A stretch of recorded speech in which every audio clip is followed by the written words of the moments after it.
Finally tonight, remember opportunity zones? They were built as a way to redevelop low-income neighborhoods around the country. The idea was received bipartisan support.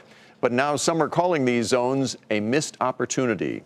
Ylan Mui explains. Opportunity zones were billed as a bipartisan way to help poor neighborhoods attract billions of dollars in new investments.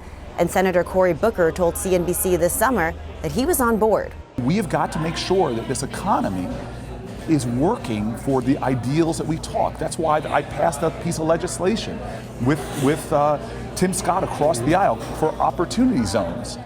So were several of his fellow presidential candidates.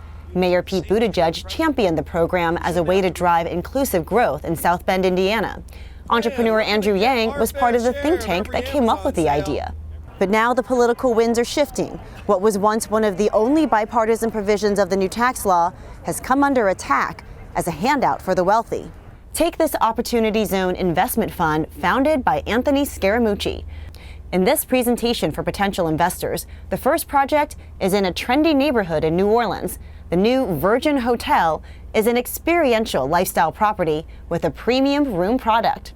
The minimum investment, $100,000. We've got to have some limits on the type of investments. Investors get to defer taxes on any capital gains they put into an opportunity zone. They also become eligible to discount those gains by up to 15%. And any money they make on their opportunity zone investments, it's tax-free. The pool of unrealized capital gains, which is the source of capital for investment opportunity zones, is about $6 trillion. You really only need 1% or less of that capital to have a program that creates a major new marketplace. But that's a major new problem for another presidential candidate, Bernie Sanders.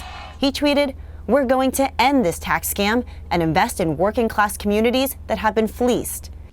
As for Booker, he's now sounding the alarm as well, writing a letter to the Treasury Department warning that reports of abuse would be a perverse violation of public trust. For Nightly Business Report, I'm Ylan Mui in Washington.